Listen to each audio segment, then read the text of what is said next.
Good morning students. तो कल तक हमने पढ़ा था सुपरपोजिशन थ्योरम और आज हम पढ़ने वाले हैं न्यूमेरिकल्स ऑन सुपरपोजिशन थ्योरम। ठीक है, न्यूमेरिकल्स पढ़ने वाले हैं सुपरपोजिशन थ्योरम के और किसके, कूलम्ब्स लॉ के। इनके बिल्कुल सिंपल से न्यूमेरिकल पोर्शन और इनके जो पॉइंट ऑफ व्यू इनके सारे वो देखने वाले हैं। ठीक है भाई, स्टार्ट करते हैं। बिल्कुल बेसिक क्वेश्चन से स्टार्ट करेंगे। चलिए, तो देखिए पहला क्वेश्चन क्या है, क्या कहता है, किस तरह से काम होते हैं, सारे आपको समझने हैं अच्छे से सुपरपोजिशन थ्योरम के अंतर्गत। एक बात मुझे बताओ कि इतना दिमाग में रखो कि सेम नेचर के जो चार्ज है उनमें लगेगा रिपल्शन का फोर्स और अपोजिट नेचर के चार्ज है उन पर क्या लगेगा, अट्रैक्शन का फोर्स। ठीक है भाई, बहुत बढ़िया। इतनी सी बात दिमाग में रखनी है। स्टार्ट करते हैं बिल्कुल सिंपल क्वेश्चन से। बिल्कुल ही किससे, सिंपल क्वेश्चन से स्टार्ट करते हैं। देखो, वेक्टर फॉर्मेट का कब यूज होता है इन सब के बारे में हम डिस्कस करेंगे। ठीक है ना, इन सब के बारे में क्या करेंगे, डिस्कस करेंगे कि वेक्टर फॉर्मेट क्या यूज आता है, कैसे आता है। चलो एक क्वेश्चन से स्टार्ट कर लेते हैं कि वेक्टर फॉर्मेट का काम क्या है। वेक्टर फॉर्मेट का काम क्या है, जैसे कि मैंने कहा कि मेरे पास दो चार्ज है। पहला चार्ज है 2 माइक्रोकूलम है और ये 2 माइक्रोकूलम का कोऑर्डिनेशन है 1 1 1। ठीक भाई, और दूसरा मेरा कोई चार्ज है कितना, 3 माइक्रोकूलम है और इसके कोऑर्डिनेट है 2 1 3 2 1 3। अब वो कहेगा कि इनके बीच में इलेक्ट्रोस्टैटिक फोर्स बताओ, इलेक्ट्रोस्टैटिक फोर्स। तो देखो, जब भी तुम्हें ऐसे कोऑर्डिनेट दे देना तो समझ जाना कि वेक्टर फॉर्मेट यूज आने वाला है। क्या यूज आने वाला है, वेक्टर फॉर्मेट यूज आने वाला है। तो चाहे तो आप फोर्स ऑन 1 ड्यू टू 2 देख लो और चाहे फोर्स ऑन 2 ड्यू टू 1 देख लो, जो आपको अच्छा लगे वो कर लो। चलिए, तो हमने कह दिया कि सर हमें देखना है फोर्स ऑन 1 ड्यू टू 2 क्या प्रॉफिट होगा। सर ऐसा है कि फोर्स ऑन 1 ड्यू टू 2 कह लो चाहे फोर्स ऑन 2 ड्यू टू 1 कह लो, मैग्नीट्यूड तो दोनों का क्या होने वाला है, सेम होने वाला है। सिर्फ क्या चेंज होगी, डायरेक्शन चेंज होगी। तो क्या होगा, k q1 q2 upon mode of r1 vector minus r2 vector, r1 vector minus r2 vector के मोड की cube into r1 vector minus कितना है, r2 वेक्टर। यही पढ़ा था हमने। अरे यही पढ़ा था कि नहीं पढ़ा था, यही पढ़ा था। इस पॉइंट की पोजीशन होगी r1 वेक्टर और इस पॉइंट की पोजीशन होगी r2 वेक्टर। ठीक, मुझे r1 वेक्टर और r2 वेक्टर चाहिए। r1 वेक्टर मेरा क्या रहा, r1 वेक्टर देखो किस तरह लिखते हैं, I cap plus J, A I cap plus B J cap plus C K cap. ए कितना है मेरा, 1 है, तो 1 आई कैप प्लस 1 जे कैप प्लस 1 के कैप। जबकि r2 वेक्टर की बात करो तो कितना होगा, 2 आई कैप प्लस जे कैप प्लस 3 के कैप प्लस 3 के कैप। तो ये मेरे पास r1 वेक्टर और r2 वेक्टर आ गया। आगे कि नहीं आगे, बस अब कुछ नहीं करना, वैल्यू पुट करनी है। तो f12 वेक्टर बराबर k की जगह 9 इंटू 10s की पावर 9, q1 की जगह 2 इंटू 10s की पावर माइनस 6 क्योंकि माइक्रो में था, और q2 की जगह 3 इंटू 10s की पावर माइनस का 6, 10s की पावर माइनस का 6 मोड ऑफ r1 वेक्टर मतलब कितना, i cap plus j cap plus k cap minus कितना, r2 वेक्टर। मतलब जब इसको माइनस करेंगे तो सब क्या माइनस के हो जाएंगे, बिल्कुल क्यों, माइनस का 2i कैप माइनस का j कैप और माइनस का कितना 3k कैप का मोड क्यूब होल क्यूब। ठीक, इनटू कितना, r1 vector minus r2 vector, i cap plus j cap plus k cap minus 2i cap minus j cap और minus का कितना 3k कैप। बोलो क्लियर है। तो यहां तक चीजें अच्छे से क्लियर है। तो f12 vector is equal to आने वाला है कितना भैया, जो कैंसिल हो रहा है कैंसिल कर दो, कितना बचा 3 प्लस का यहां से कैंसिल हो जाएगा, प्लस माइनस का कितना बचेगा 3 और 3 2 जा कितना 6 और 3 2 जा कितना 6 और 6 9 जा 54 54। बोलो क्लियर, क्लियर है कि नहीं है। चलिए 54 इंटू 10s की पावर माइनस का 3, 54 इंटू 10s की पावर माइनस का 3। नीचे कितना बचा भाई, ध्यान से देख, ये आई कैप था, ये माइनस का 2 आई कैप था, ये जे कैप से जे कैप क्या हो जाएगा, कैंसिल। तो देखिए कितना आ रहा है, यहाँ आ रहा है माइनस का आई कैप प्लस 0 जे कैप क्योंकि जे नहीं रहा और k कितना बचा, माइनस का 2k कैप के मोड की होल क्यूब, ठीक भाई, इनटू यहाँ पर कितना बचा, ऊपर भी सेम बचा, माइनस का i cap plus 0j cap और माइनस का 2k कैप, ठीक है भाई।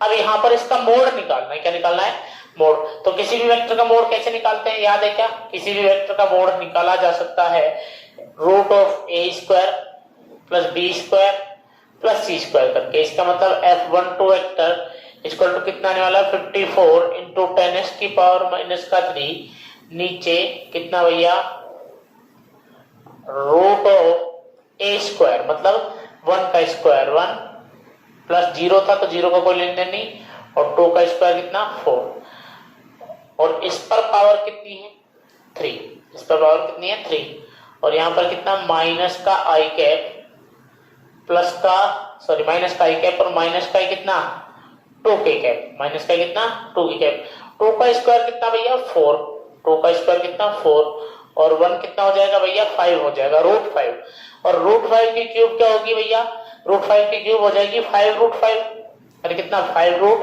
5।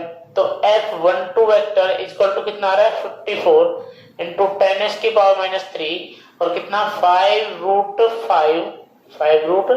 5 माइनस का आई कैप और माइनस का ही 2k कैप। तो ये मेरे पास F12 वेक्टर आ गया। अगर इसी तरह मैं F21 वेक्टर निकालता तो क्या होती इसकी वैल्यू, कुछ नहीं सर, डायरेक्शन चेंज होती, तो यही होता 54 इंटू 10s की पावर माइनस 3 5 रूट 5 कितना आई कैप प्लस 2k कैप, आई कैप प्लस 2k कैप, ये मेरे पास आंसर होता। बोलो क्लियर। तो ये वेक्टर फॉर्मेट का यूज कब होगा, जब भी आपको क्या दिया जाए, कोऑर्डिनेट्स दिए जाए, क्या दिए जाए, कोऑर्डिनेट दिए जाए, आप समझ जाना वेक्टर फॉर्मेट को यूज करना है, ठीक है भाई, बहुत बढ़िया। अब आगे बात करते हैं सुपरपोजिशन थ्योरम के अंदर बेसिक क्वेश्चन से स्टार्ट करते हैं।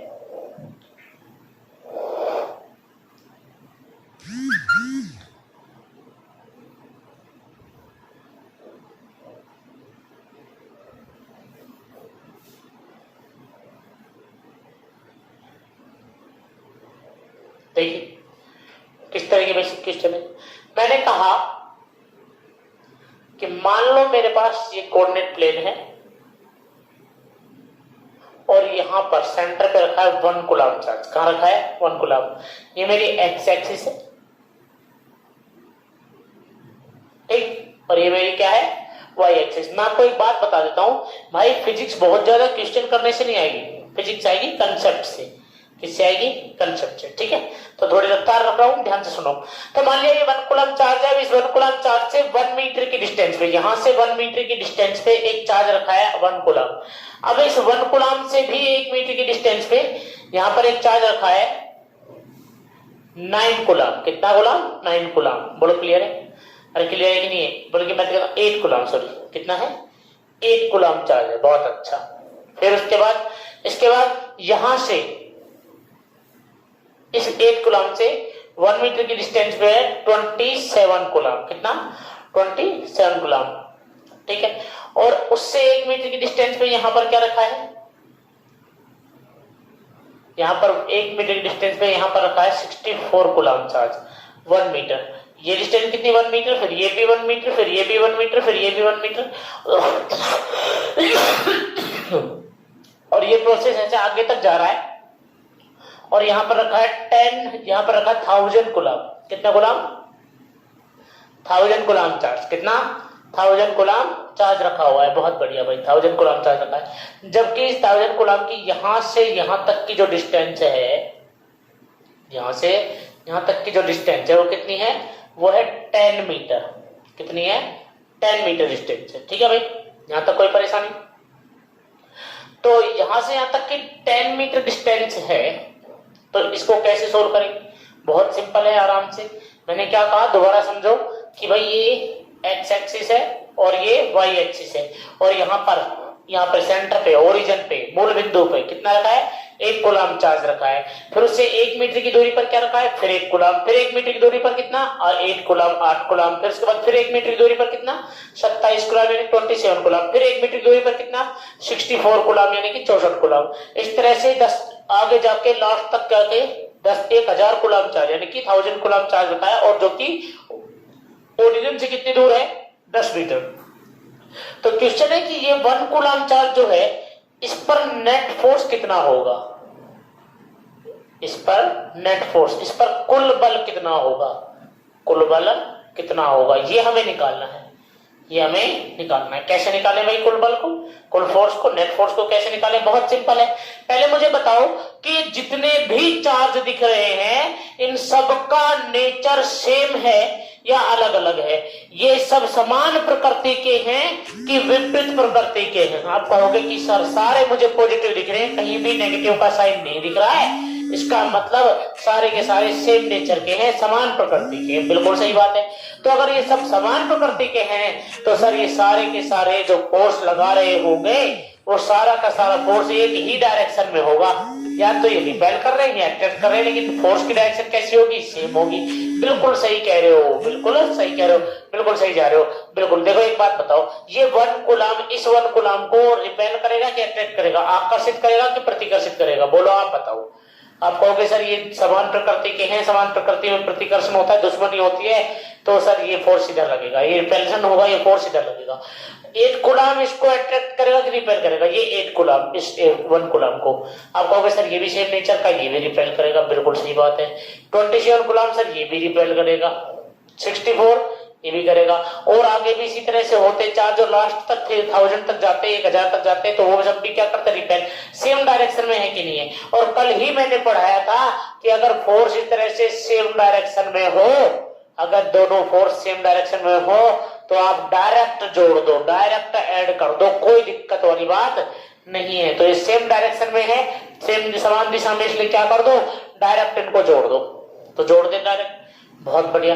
तो डायरेक्ट ही जोड़ देते हैं, डायरेक्ट ही ऐड कर देते हैं। तो कैसे करेंगे मुझे बताइए, इस 1 कूलम्ब चार्ज पर ये 1 कूलम्ब कितना फोर्स लगाएगा, आप तो मुझे बता दो कि फॉर्मूला क्या होता है। सर फॉर्मूला होता है F बराबर की Q1 Q2 अपॉन कितना R स्क्वायर, के Q1 Q2 अपॉन कितना R स्क्वायर।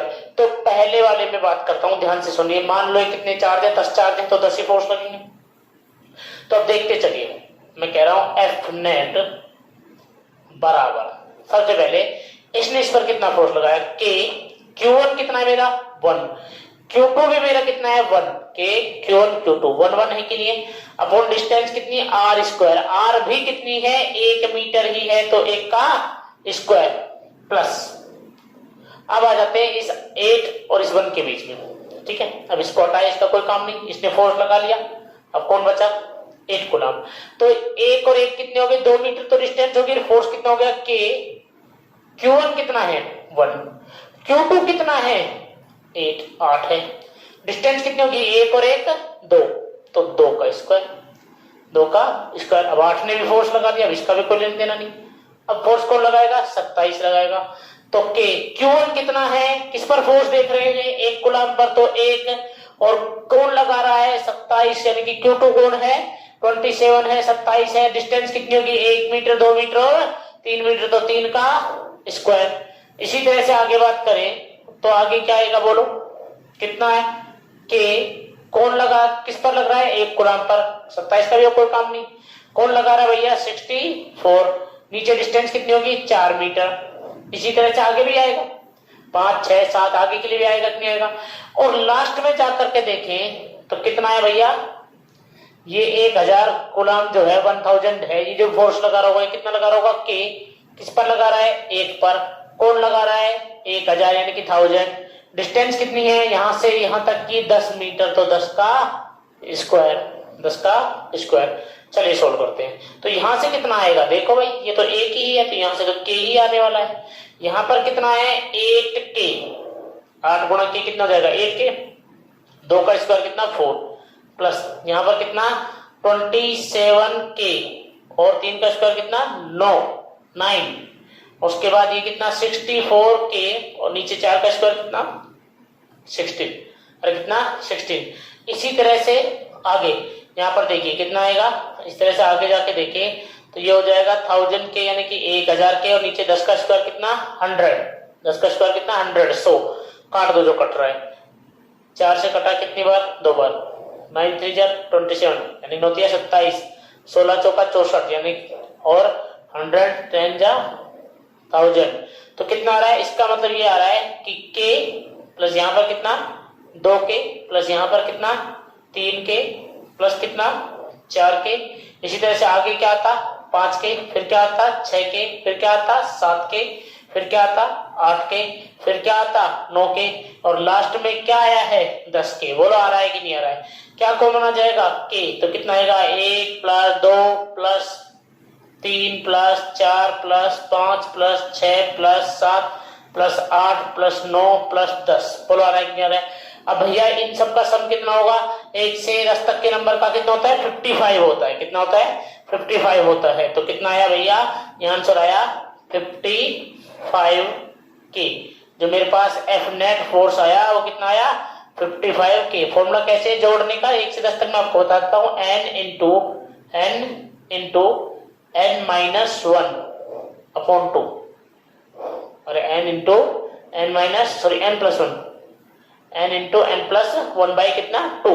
तो n कितना है भैया हमारा 10 लास्ट का नंबर, और 10 प्लस 1 कितना 11 डिवाइडेड बाई कितना 2, 2 से 5 कट गया कितना है 11 इंटू 5 कितना हो जाएगा 55 और कितना 55। आप नॉर्मल भी जोड़ सकते हो, नॉर्मल भी ऐड कर सकते हो, कोई दिक्कत वाली बात नहीं है। तो इस तरह से हमने एक क्वेश्चन किया सुपरपोजिशन थ्योरम का। आपको पहला यूज समझ में आया कि आपको क्या देखना है कि आपको क्या क्या चाहिए होता है। देखो हमें फोर्स ऐड करना होता है, फोर्स ऐड करने के लिए हमें क्या क्या चाहिए होता है कि फोर्स का मैग्नीट्यूड कितना है और उसकी डायरेक्शन कितनी। अब ये सेम डायरेक्शन में थे इसलिए मैंने कोई फॉर्मूला नहीं लगाया, डायरेक्ट मैंने ऐड कर दिया। लेकिन अगर ये डायरेक्शन इनकी क्या होती है अलग अलग होती, अगर इनकी डायरेक्शन अलग अलग होती तो मैं यूज करता फॉर्मूले को। तो चलिए एक और क्वेश्चन करते हैं। तो ये चीज आपको समझ में आई, कंसेप्ट समझ में आया कि नहीं आया। मेरा कंसेप्ट क्या था कि सेम डायरेक्शन में हो डायरेक्ट ऐड कर दो, सेम डायरेक्शन में क्या कर दो डायरेक्ट ऐड कर दो। ठीक है भाई, चलिए अगला क्वेश्चन।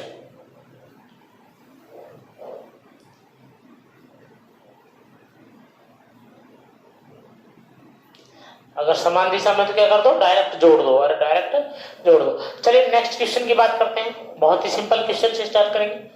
देखिए मैंने कहा कि मेरे पास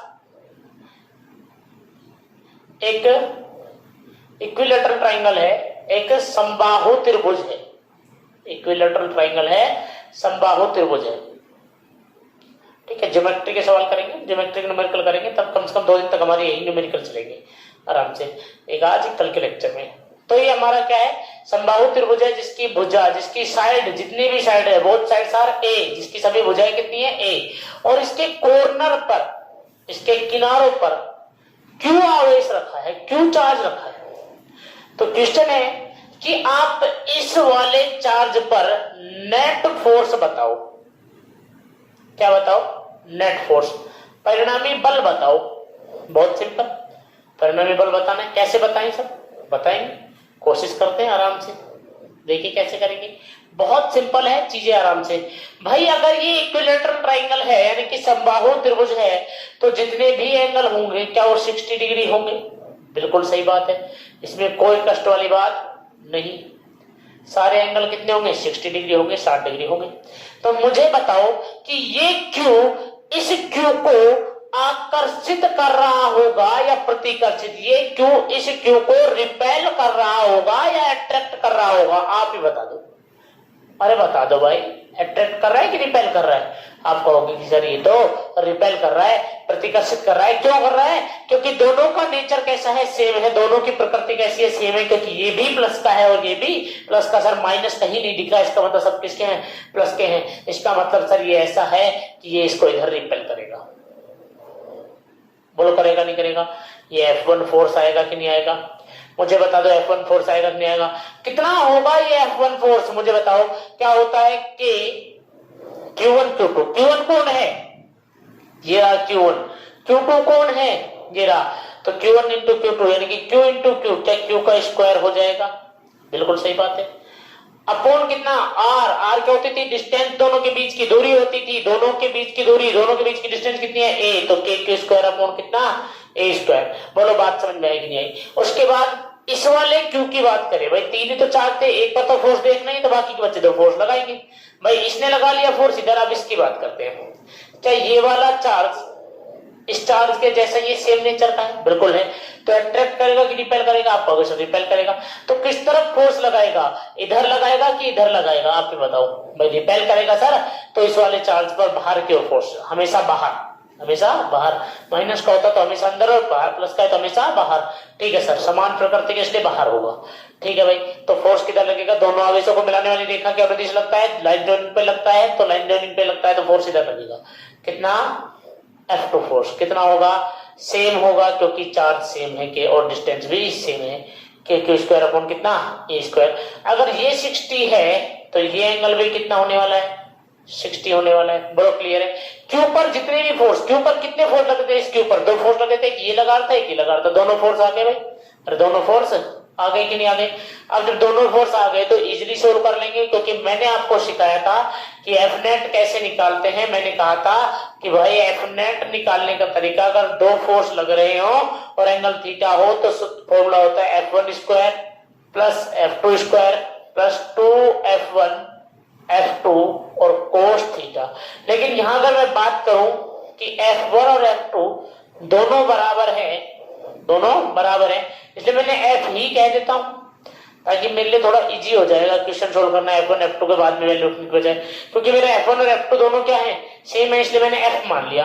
तो अब मेरा फॉर्मूला क्या हो गया? मेरा फॉर्मूला हो गया F नेट बराबर में root of F square plus F square plus 2FF cos 60। Angle कितना है दोनों के बीच में? 60 डिग्री है। अरे कितना है? 60। तो कोस 60 की वैल्यू कितनी होती है? ये होती है 1/2। कोस 60 की वैल्यू कितनी होती है? 1/2। तो F नेट मेरे पास आया root of F square plus F square कितना हो गया? 2F square plus 2F square कोस 60 की वैल्यू 1/2। कोस 60 की वैल्यू 1/2, 2 से 2 कैंसिल, तो कितना आएगा? 2F square plus F square कितना भैया? 3F square. ये मेरे पास क्या आ रहा है? F नेट आ रहा है। कितना आ रहा है? F net. तो F नेट कितना आया? रूट 3F आया। Root 3F। F की वैल्यू पुट कर दे भाई। अरे F की वैल्यू पुट कर दे कितनी? के स्क्वायर अपॉन कितना? ए स्क्वायर। F नेट की वैल्यू आ गई। बोलिए बात समझ में आएगी? क्लियर है? यहां तक चीजें क्लियर है? बहुत अच्छा। तो ये इस तरह का सिंपल सा क्वेश्चन था, बिल्कुल ही सिंपल सा। अच्छा, अगर अब इसी क्वेश्चन में थोड़ा सा चेंज कर दिया जाए, थोड़ा सा क्या कर दिया जाए? चेंज कर दिया जाए। क्या चेंज कर दिया जाए? इस क्वेश्चन में चेंज ये कर दिया जाए, कहा जाए कि वही इक्विलैटरल ट्राइंगल है, ट्राइंगल में कोई चेंज नहीं है, वही समबाहु त्रिभुज है, बशर्ते सिर्फ बात इतनी है कि यहां पर चार्ज क्यू, यहां पर चार्ज क्यू, लेकिन यहां पर चार्ज माइनस क्यू है। अब फोर्स कितना होगा? बिल्कुल सेम होगा, क्योंकि इस बार फोर्स किधर लगेगा? ये इधर और ये इधर। कोई टेंशन वाली बात नहीं है, कोई टेंशन वाली बात नहीं है, आराम से हम कर पाएंगे। चलिए, लेकिन अगर क्वेश्चन में थोड़ा सा चेंज ऐसे कर दे,